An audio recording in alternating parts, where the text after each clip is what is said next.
తొలి రోజుల్లోనే 6 మాసాలు నిండక ముందే మహాత్మా గాంధీ గారిని పొట్టన పెట్టుకున్నటువంటి మతోన్మాదులు నాథురామ్ గాడ్సే హత్య చేస్తే దురదృష్టవశాత్తు 70 సంవత్సరాల స్వతంత్ర భారతదేశం వాళ్ళ చరిత్రను మళ్ళీ ముందు తీసుకొచ్చి ఏదో గొప్ప చేసినట్టు చిత్రీకరించడానికి ఈరోజు సోషల్ మీడియాను ఉపయోగించుకొని చిన్నారులు నేటి యువతరాన్ని మరి మభ్యపెట్టి ఒక దుష్ప్రచారం చేసేదాన్ని తిప్పికొట్టవలసినటువంటి అవసరం మరి ఇలాంటి రోజున మన మీద బాధ్యత ఉన్నది.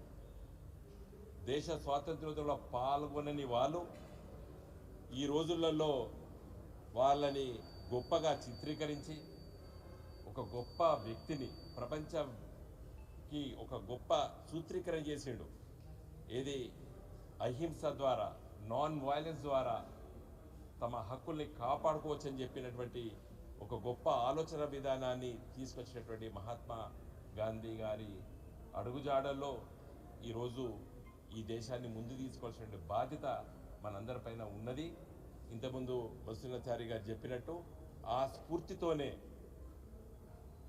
మరి తెలంగాణ ఉద్యమాన్ని నడిపినటువంటి కల్వకుంట్ల చంద్రశేఖరరావు గారు, మన కేసీఆర్ గారు 1969లో తెలంగాణ ఉద్యమంలో కూడా 360 మందిని పొట్టన పెట్టుకుంది కాంగ్రెస్ పార్టీ, కాల్చి చంపింది.